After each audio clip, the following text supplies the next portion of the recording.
Deus tenha misericórdia de nós e nos abençoe, e faça resplandecer o seu rosto sobre nós, para que se conheça na terra o teu caminho e em todas as nações a tua salvação.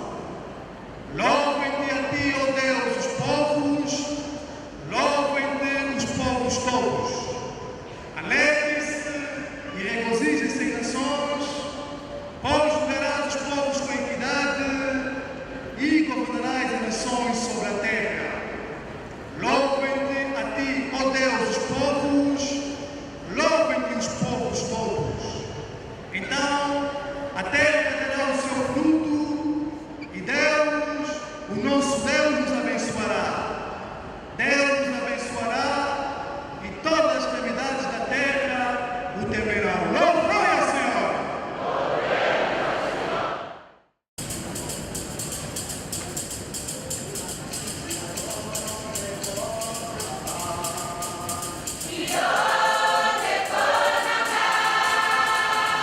Louvare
Mwane, mbunge moyo wenu mwane.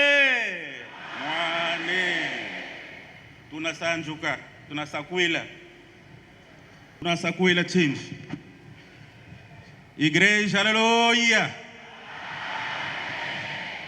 Queridas e queridos, em nome daquele que me ungiu e consagrou-me para a sua missão, queria agradecer o momento que Ele nos conferiu pela sua própria vontade para que hoje adorarmos o seu santo nome. Igreja, aleluia!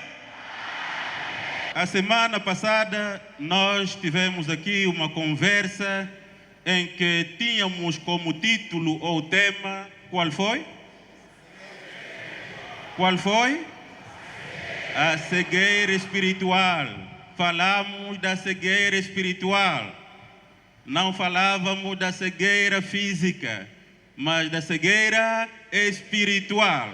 E hoje vamos dar mais um passo para diante, continuando nesta senda, nestes membros que este nosso Deus criou para o corpo humano.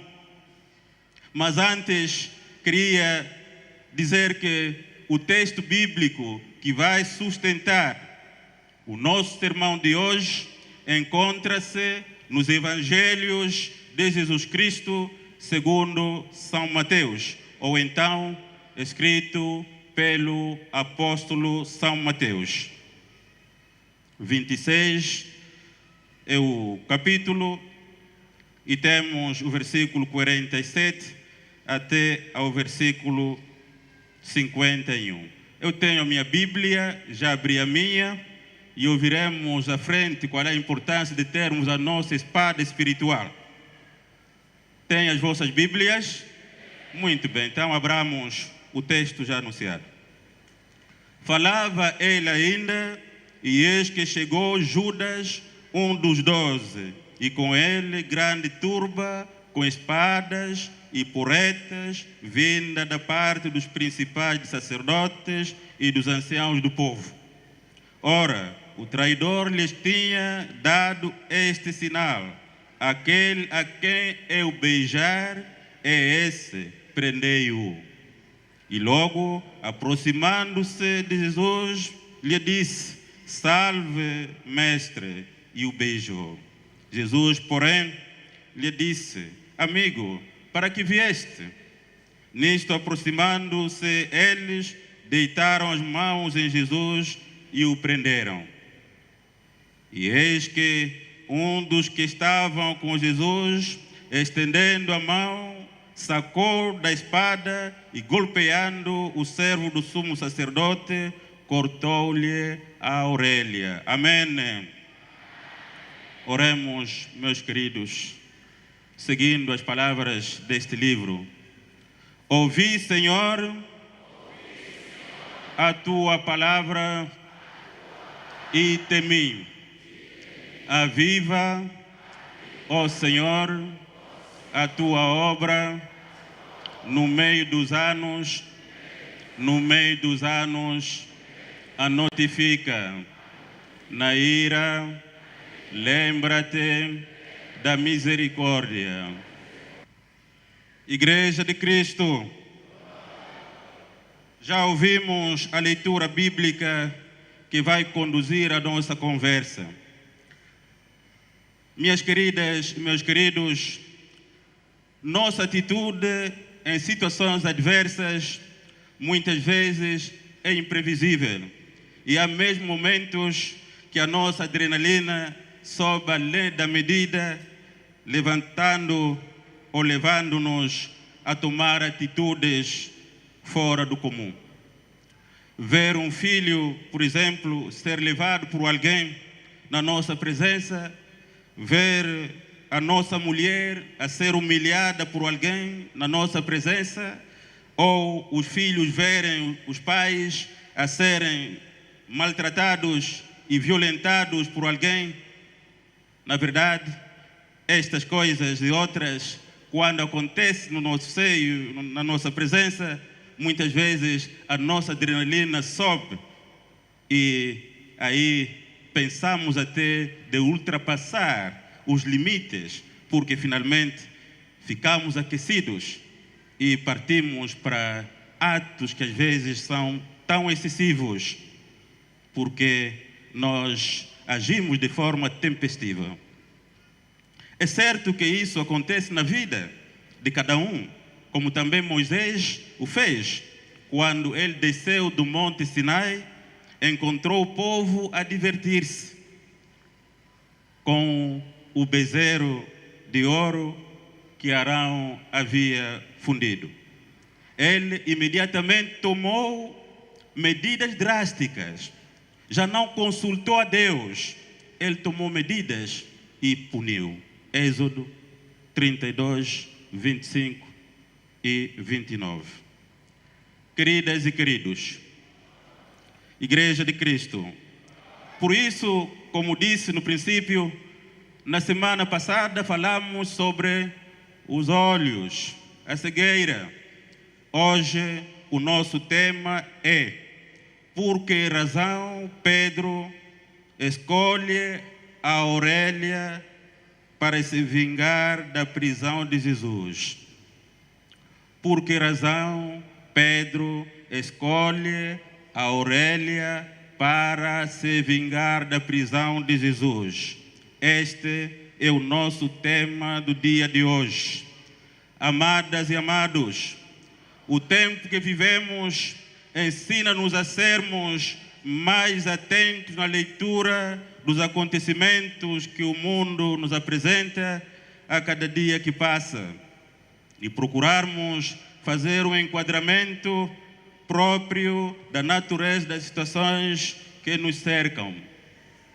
Jesus Cristo, o modelo mais acabado da igreja, deixou para ela, isto é, a igreja, exemplos vivos da sua vida missionária de 3 anos e 6 meses.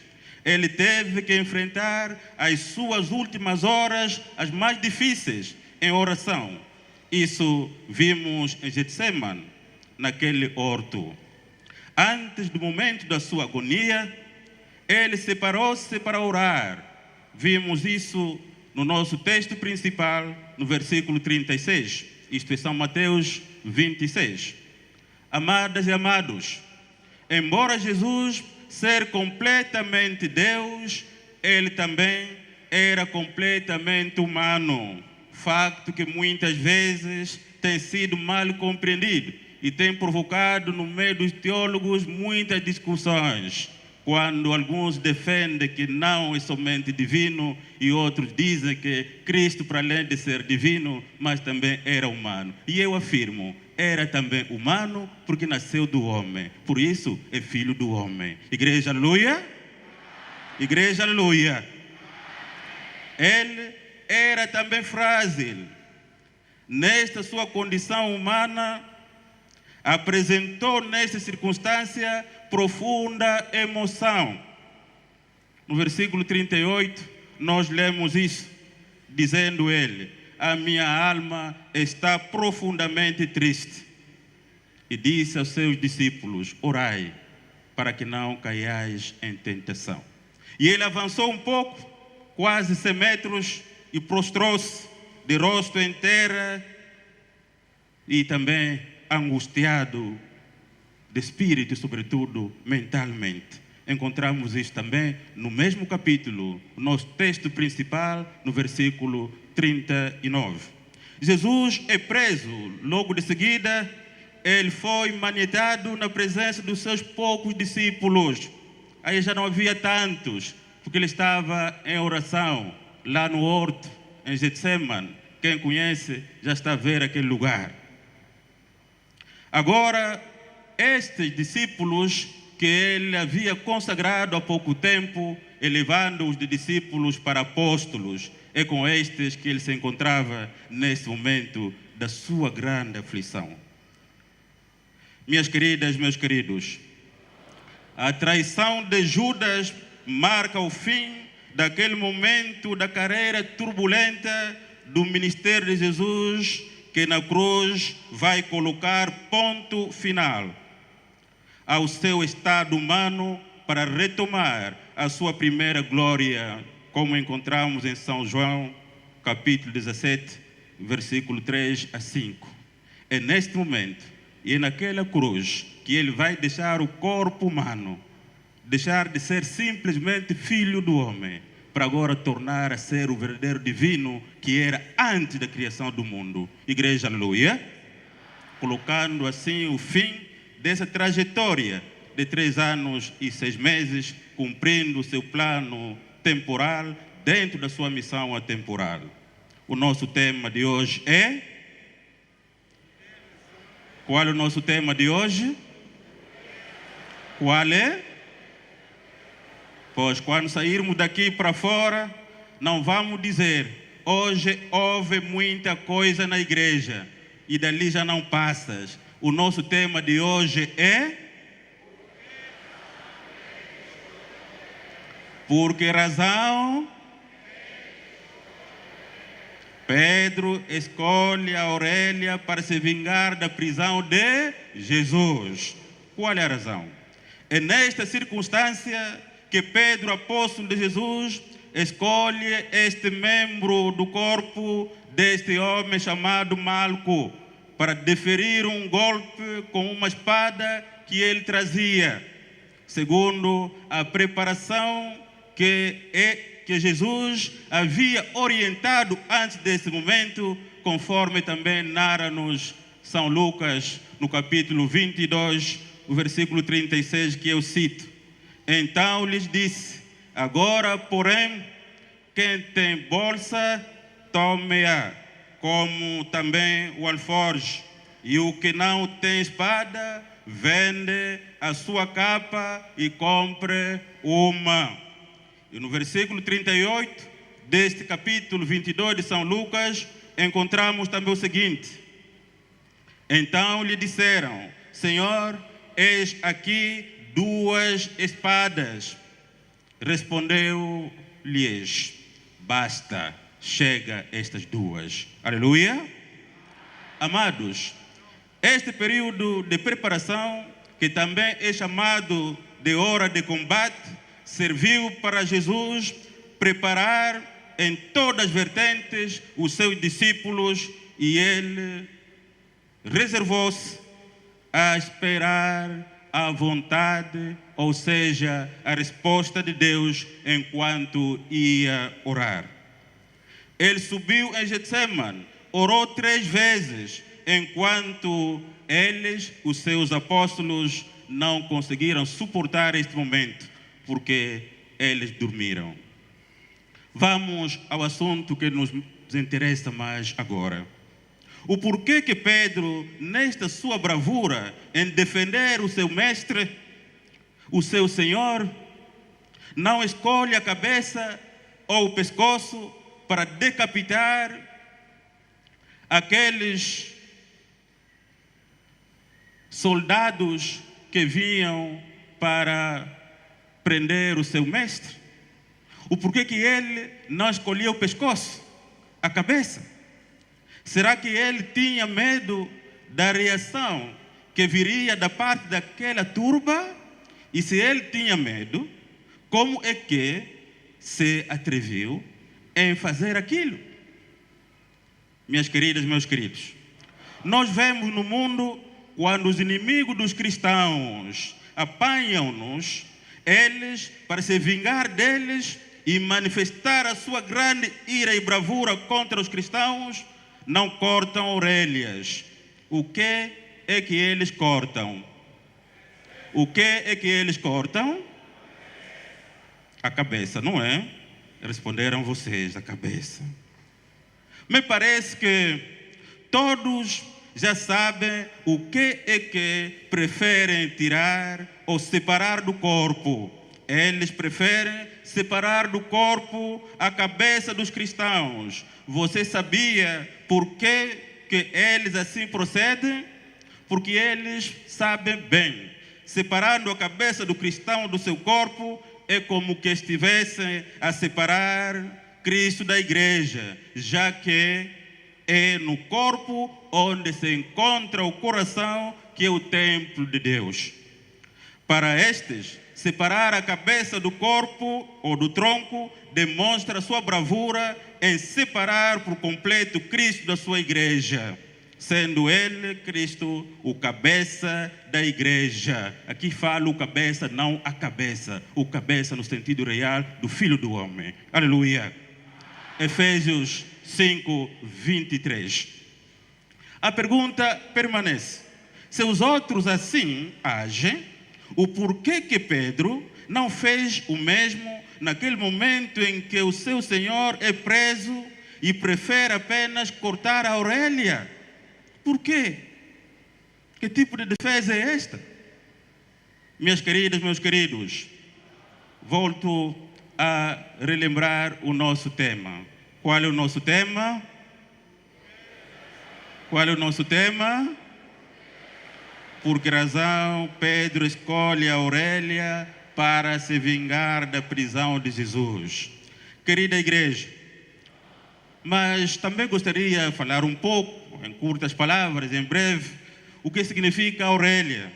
A Aurélia, em anatomia, é a expansão lamelar mais ou menos desenvolvida. E, em alguns casos, em certos animais, a orelha móvel, e que constitui a parte externa do ouvido dos mamíferos, como nós também, que também é chamada de pavilhão. Pavilhão auricular ou pavilhão auditivo. Em forma mais simples, ouvido. Já entendemos o que significa a orelha, qual a importância. A função dele é captar os ecos que ecoam e os introduz no canal auditivo para que o homem, ou ser vivo, consiga perceber e diferenciar os sons e as coisas. Quando alguém fala, quando o animal fala, quando sopra um vento, o vento vem e toca na nossa orelha e entra no canal e aí conseguimos perceber o que está sendo dito. Igreja de Cristo, Jesus ensinou 3 anos e meio, pregando, falando, fazendo o bem, conforme seus próprios discípulos o testemunharam quando caminhavam para Emaús, depois de estarem desanimados, porque já tinham passado cerca de 3 dias, aquele era o 3º dia, e que Jesus não estava a ressuscitar ou a aparecer segundo eles. E eles conversavam a caminho de Emaús, dizendo um ao outro: nós pensávamos que ele seria aquele que iria restaurar a nossa sorte, mas hoje já faz o 3º dia e nada acontece. Nós sabemos o que aconteceu depois. O próprio Jesus apareceu ao lado deles, ouvindo, acompanhando a conversa, e começou a perguntar-lhes: mas o que aconteceu? E eles disseram: será que você é o único visitante em Jerusalém? Não sabes o que aconteceu? A forma como os anciãos e doutores entregaram aquele homem chamado Jesus, que fazia o bem, que era tão poderoso em palavra, diante de Deus e dos homens, mas os nossos anciãos e doutores e autoridades o entregaram para a morte. E aí a conversa continuou.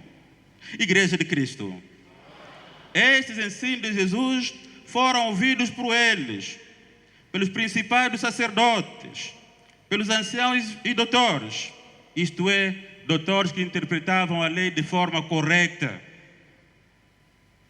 Eles ouviam todos os ensinos de Jesus.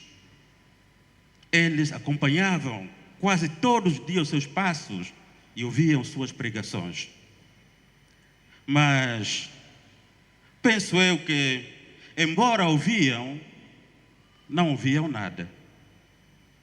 Embora soprava-lhes este vento da pregação da palavra de Jesus, com certeza eles não ouviam nada. E se ouviam, não estavam interessados a compreender nem a aguardar. Por quê? Porque eles não amavam Jesus e dificilmente guardariam suas palavras, muito menos amá-las. Pedro bem sabia que eles não as ouviam. Quando refletimos sobre a morte de Estevão, veremos que Estevão chamou-lhes a razão quando disse: homens de dura cerviz e incircuncisos de coração e de ouvidos.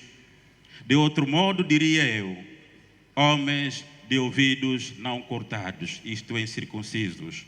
Esta é a primeira vez que Estevão fala dos ouvidos deles, dizendo: vossos ouvidos não são cortados, incircuncisos, por isso não entendem nem ouvem, estou dizendo agora.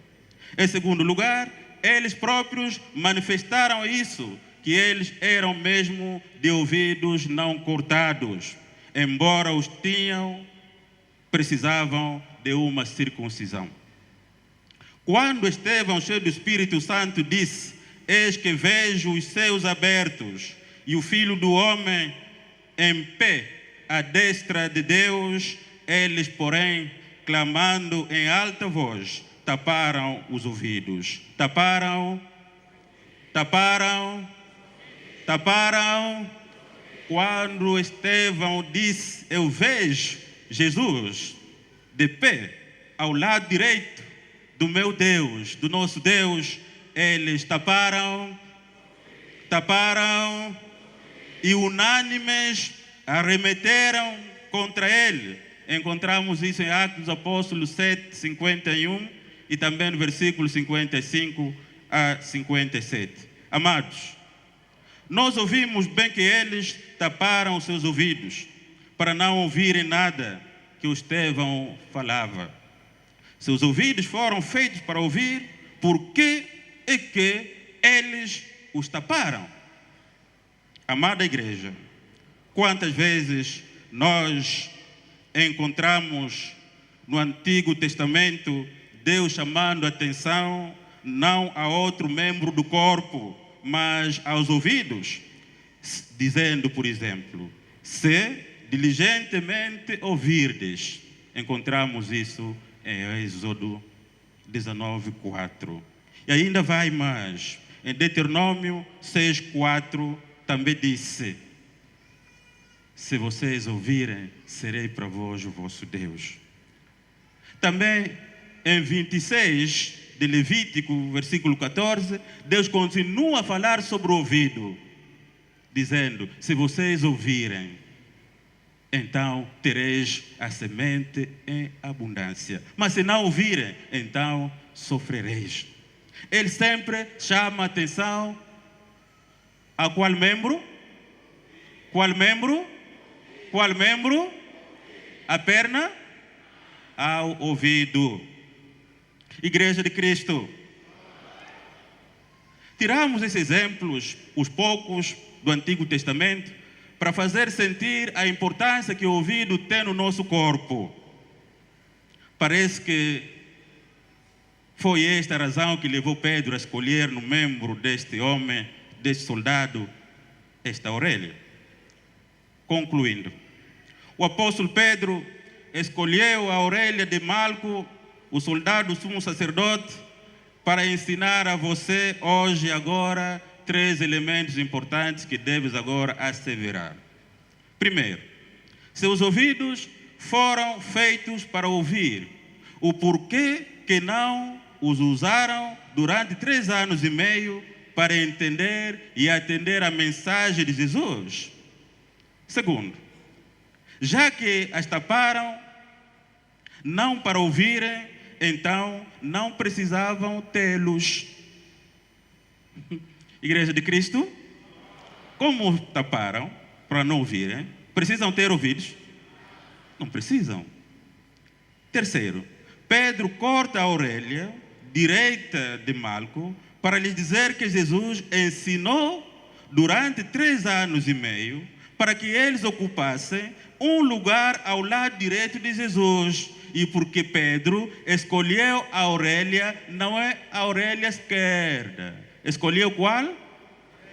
A orelha direita. A orelha direita. E cortou deixou à esquerda, para te dizer de que você ouviu tanto a palavra de Deus e deveria obedecer e crer para que de facto também tivesse o direito de estar à direita do nosso Deus no seu reino. Igreja, aleluia! Igreja, aleluia! Como entenderam, não valia a pena. Como não entenderam, então não valia a pena terem eles o direito de possuir orelhas. Não entenderam, não ouvem. Fala-se, não ouvem. Como não ouvem? Não há razão de terem orelhas. Para quê? Você já encontraste alguém que não tem orelhas na estrada, na rua e tal? Quem já viu? Quem já viu alguém sem orelhas? 2 pessoas. Também tínhamos isso em Cabinda, cortavam orelhas na altura. E eu vinha da Ponta Negra, à noite, naquele tempo ainda da guerra, 2000, de coluna, com os nossos representantes de Cabinda. Chegamos na floresta de Mayombe, quase 23 horas ou mais, vimos homens de calção com armas saíram da mata e mandaram parar as nossas viaturas. E paramos. Todos disseram: pai, esses aqui cortam orelhas. Igreja, aleluia. Os responsáveis disseram lá dentro da viatura: oh pai, esses aqui cortam orelhas. Está bem, vamos ouvir o que eles têm para dizer. O outro saiu e disse: olha, nós temos um doente lá na mata e queremos que vão lá com a viatura para nos ajudar. Então o Mr. Barros veio e disse-me: dirigente, disseram que tem um doente lá na mata e querem que nós vamos lá para levarmos o doente. Disse: vai dizer a eles, essa coluna está a conduzir o dirigente dos tocuistas e não podemos parar mais porque não temos lugar. Ele voltou e lhe explicou. Viu o homem de calção com a arma, a KM, virou um pouco, mais 2, mais 3 voltas, disse: está bem, vai embora. Igreja, aleluia. Igreja, aleluia. Igreja, aleluia. Eu imagino aos nossos representantes de Cabinda, que são de lá, que conhecem como que cortam as orelhas, como que eles estavam naquele momento. Só olhavam para o dirigente, então, o que vai dizer, sacanear. Mas ele não resistiu e disse apenas: vão embora. Igreja, aleluia. Igreja, aleluia. Igreja, aleluia. A orelha que foi nos dada para que ela nos servisse de um instrumento que capta os sons para lhes introduzir dentro do nosso ouvido. Mas muitos, mesmo tendo orelhas, não ouvem. Igreja de Cristo. Se ouvissem todos, pelo menos, nós já estamos a pregar há 66 anos. Pregando a palavra de Deus, pregando a palavra de Deus, realizando não somente prodígios, mas também sinais poderosos. Será que os homens acreditaram? Será que acreditaram? Será que ouviram? Será que ouviram? E se não ouvem, precisam ter orelhas? Precisam ter orelhas? Igreja, aleluia! Se não ouve a palavra de Deus, precisam ter orelhas? Alguns dizem não, outros ficam calados. Precisam? Porque ter algo que você não quer utilizar para o fim que foi proposto. Porque ter algo que você não quer utilizar para o fim pelo qual foi proposto. Igreja de Cristo, se nos foram dadas as vistas, é para vermos, para escaparmos dos buracos e tropeços. Não é isso? Se nos foram dadas as orelhas, é para captar os sons, para que de facto possamos ouvir bem. Mas nós não queremos ouvir, não queremos usar para ouvirmos. Se não queremos, precisamos delas? Precisamos? Quem precisa das suas orelhas, levanta a mão. Quem precisa das suas orelhas, levanta a mão. Quem precisa das suas orelhas, levanta a mão. Eu preciso. Preciso porque eu ouço a voz de Deus. Deixa, deixo. Paro. Anda, ando. Faz, faço. Não faz, não faço. E você não quer ouvir, não quer obedecer. Para que teres então as orelhas? Na semana passada dizíamos: pastores, que guiam o povo de forma errada. Vem aí as feras do campo para a festa. Mas a festa não será outra. O banquete não será para utilizarem cabritos, nem bois, mas sim a carne dos pastores que não ouvem e que conduzem as ovelhas de forma cega, levando-lhes para o abismo. Igreja de Cristo. E agora, já não para pastores, é para todos nós. Você tem orelhas para ouvir. Tanto tempo pregando, falando, chamando, apelando. Você tem orelhas, mas não ouve. Tem ouvidos, não ouve. Igreja, aleluia. Então a pergunta está ali. Para que ter algo que você não precisa, que não utiliza? É o diabo que fez as orelhas? Os ouvidos foram feitos pelo diabo? Quem fez? Quem fez? E se não usamos aquilo que ele fez para o seu serviço, qual é a medida que ele pode tomar para nós? Qual é a medida? Muito bem. Por isso Pedro usou a espada, não para cortar o pescoço como alguns fazem, mas para dizer a ele que vocês são malandros.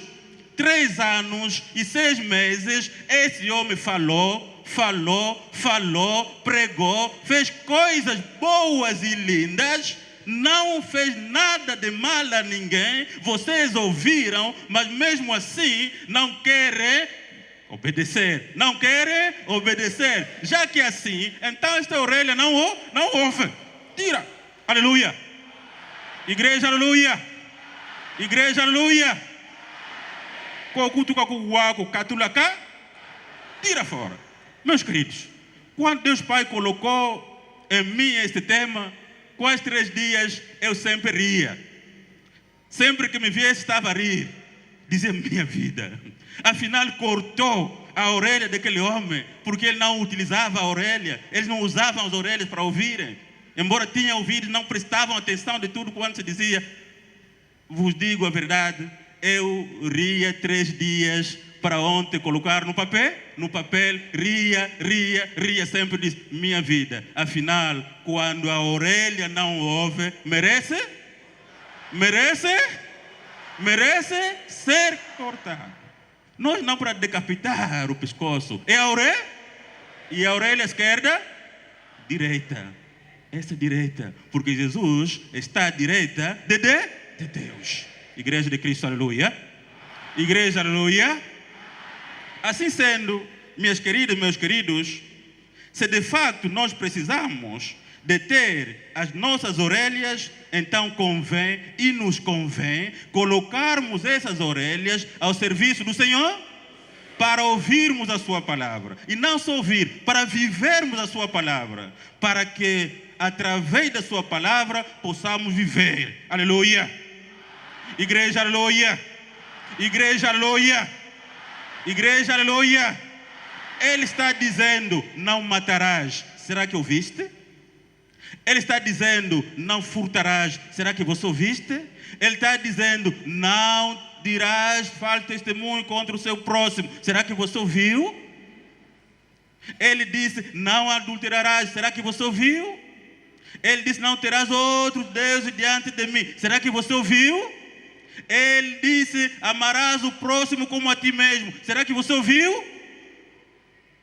Nossas orelhas, captaram? Tem captado? Tem captado? Captam mesmo? E se não captam? Se não captam? Se não captam? É uníssono. Se não captam? Aí, estão a tomar decisão própria. Minha querida, meus queridos. É lá no bairro indígena, Ndombi sou Aquane, sou que estão a repetir agora. Mas é vocês mesmo, daqui a 2 metros, 5 metros, vão colocar atrás tudo quanto eu vi. Tudo quanto eu vi. E aqui decidiram, a orelha que não ouve. E quando sairmos aqui, antes de deixarmos o templo, nós mesmos aqui vamos começar já a tropeçar tudo quanto Deus nos mandou guardar. E aí? E aí? Ouça a palavra para que você tenha vida. Ouça e coloca no seu coração para que você possa ter o direito de entrar no reino de Deus e assentar-se à direita de Deus. Igreja, aleluia. Igreja, aleluia. 66 anos gritando, falando. Mas será que nós mesmos da igreja já mudamos? Nós mesmos já mudamos? Nós da igreja, 66 anos, já mudamos? Já somos de fato as pedras vivas que devem merecer para a construção deste edifício espiritual? Somos? Ou quando colocar o prumo, haverá pedras ainda fora do nível e que precisam ser cortadas? Igreja de Cristo, cada um faça agora exame de consciência. Quando sair daqui, medite e comece a examinar-se a si mesmo. Será que eu tenho utilizado as orelhas para captar, para que os meus ouvidos entendam o que está sendo dito? Ou então tenho somente utilizado as minhas orelhas para ouvir o boato que o diabo lá lança? O problema é teu. O problema é teu. O problema é teu. Eu tenho dito, o surdo, o mudo, o cego, é difícil ter pecado. É difícil. Porque ele não ouve, não vê, não fala. Vai ter pecado? Não. Só se alguém lhe introduzir no pecado, porque ele não vê nada. Mas você tem vistas, tem ouvidos para ouvir, e depois não faz o que Deus manda. Assim, minhas queridas e meus queridos, podem estar preparados, que a faca, a espada de Pedro, passará também para a sua orelha, para demonstrar a todo que você é malandro, não ouve. Igreja de Cristo. E nós ouvimos também na semana passada de que hoje seria o dia em que vamos suportar a igreja com as nossas ofertas alçadas. Isto é, sustentar a nossa igreja com as nossas ofertas alçadas. Qualquer pessoa de bom senso, quando entra para as nossas instalações, já sabe que quanto nós precisamos, pelo menos durante um mês, para fazermos com que este complexo funcione. Eu não assim. Todo homem bom, de bom senso, quando entra, vai dizer, aqui, para isso, ficar durante um mês, precisa-se somente isso. Para além daquilo que não se vê, das despesas que não se vê. Então, quem suportará? Anjos? Devem vir os anjos? E nós ouvimos e lemos lá nas nossas telas, na abertura, quando o nosso jovem, que foram eles, as crianças que eu constituí há 14 anos atrás, levante-te ainda, e o outro que estava lendo aí o comunicado final, são eles que eu no dia 20 deste mês, 14 anos atrás, eu indiquei pequenos, e eu disse, hoje vão conduzir o culto. Já esqueceram? Já se esqueceram? Eram pequenos, agora está aí. Estão ali, agora grandes, a fazer o trabalho de Deus. Grandes. Naquele dia, fui visto como também viram a Jesus, está maluco. Fala todos os dias, não dorme, fala, está maluco. Olha, até agora meteu criancinhas. Agora até meteu crianças, vão nos colocar areia nas vistas. Eu disse, vocês não sabem. Vocês pensam que a igreja termina amanhã. A igreja é para continuar. A igreja é permanente. É para ficar para sempre. Vocês têm limites nos vossos corações. Dizem, o reino vai chegar já. Agora mesmo no próximo mês, no ano que vem. Não, este reino não depende de você. Depende unicamente de Deus. A sua missão é preparar, trabalhar, preparar as gerações. Se o reino chegar hoje, que nos encontre preparados. Chegar amanhã, que nos encontre trabalhando. Se vir mais tarde, não sei quando, sempre preparados. Agora, Capuíza está aí a fazer bom trabalho. Estão aí os outros a fazer leitura de comunicados finais, de forma até mais linda do que nós próprios. É ou não assim? É ou não assim? Então está aí a semente. Palma para eles. Por isso, na próxima semana, domingo, todos nós temos de trazer aqui os nossos filhos. Aqui também está outro elemento que os ouvidos devem ouvir. Temos de trazer nossos filhos na casa de Deus. Não deixar os filhos em casa. Depois crescem, tornam mais velhos e queremos trazê-los para a igreja. Já não vêm. Habituou a ir na ilha, banhar no domingo.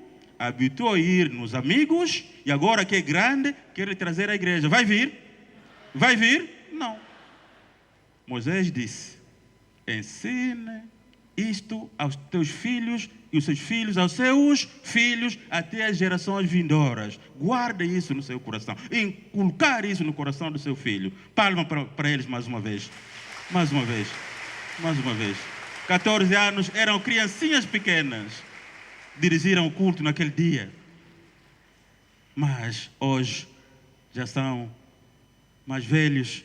E quando estão a dirigir, às vezes, nós nos sentimos tranquilos, porque sabemos que não vão errar.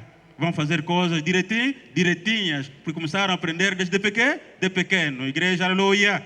E a bênção de Deus Pai que me enviou e a comunhão do Espírito Santo esteja convosco e vos guarde desde agora e para sempre. Amém.